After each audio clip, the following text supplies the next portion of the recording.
Bipolar disorder एक सामान्य लेकिन अक्सर गलत समझी जाने वाली मेंटल इलनेस सिचुएशन है। National alliance on mental illness (NAMI) के 2021 मूड डिसऑर्डर सर्वे के अनुसार 6 में से 5 एडल्ट बाइपोलर डिसऑर्डर जैसे मूड डिसऑर्डर का इलाज सिर्फ स्टिग्मा की वजह से नहीं करवाते।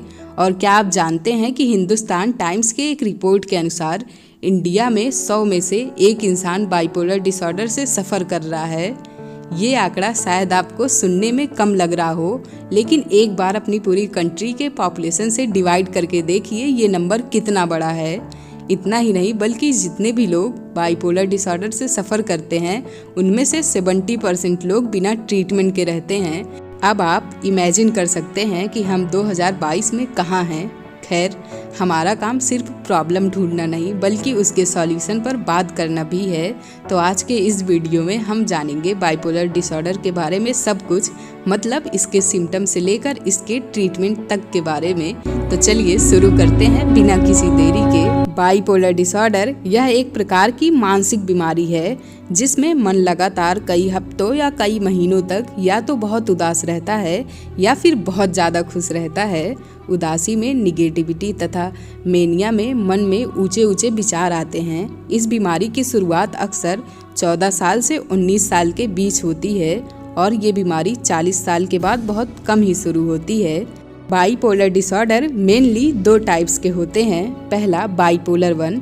इस प्रकार की बीमारी में कम से कम एक बार पेशेंट को अत्यधिक तेजी, अत्यधिक ऊर्जा और ऊंची ऊंची बातें करने का दौर आता है। इस तरह की तेजी लगभग 3 से 6 महीने तक रहती है। अगर इसका ट्रीटमेंट ना हो फिर भी मरीज अपने आप ठीक हो सकता है। दूसरा है बाइपोलर 2। इस प्रकार की बीमारी में मरीज को बार बार डिप्रेशन का प्रभाव आता है, कभी कभार हल्का तो कभी बहुत तेज।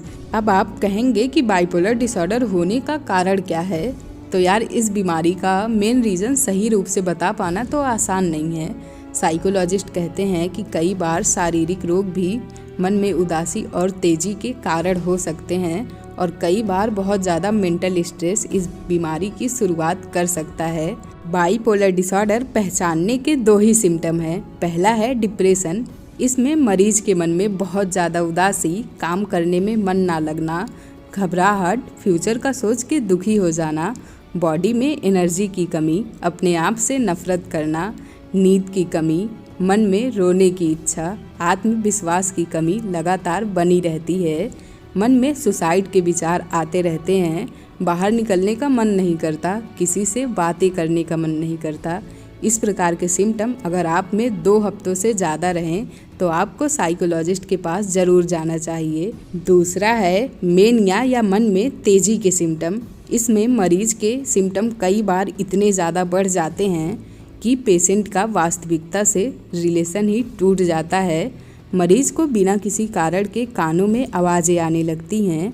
मरीज मन में बहुत ज़्यादा तेजी के कारण इधर उधर भागता रहता है।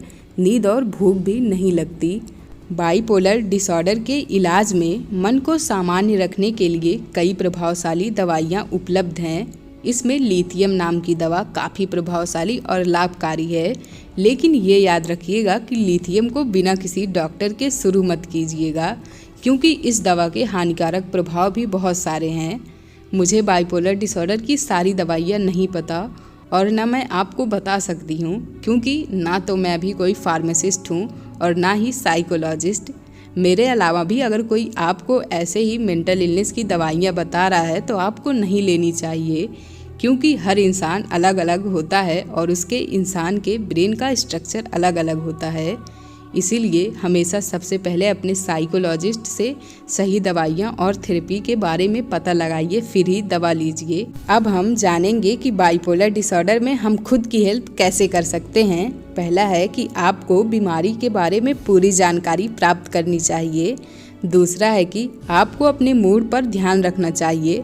अगर मन में अधिक उदासी या तेजी आए तो तुरंत आपको साइकोलॉजिस्ट से सलाह लेनी चाहिए ताकि बीमारी को जल्दी से रोका जा सके। तीसरा है आपको अपने दोस्तों और परिवार वालों से बात करनी चाहिए।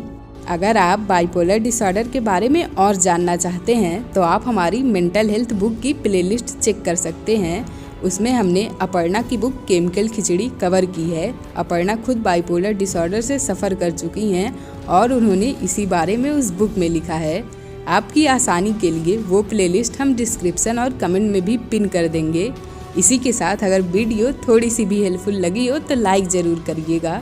अगर आपका कोई सजेशन या क्वेश्चन हो तो हमें कमेंट में ज़रूर बताइएगा। ऐसे ही और सेल्फ इम्प्रूवमेंट या मेंटल इलनेस से जुड़ी वीडियोस के लिए वो लाल कलर का है ना, अच्छा सब्सक्राइब बटन, उसको क्लिक करके बन जाइए हमारी फैमिली का हिस्सा।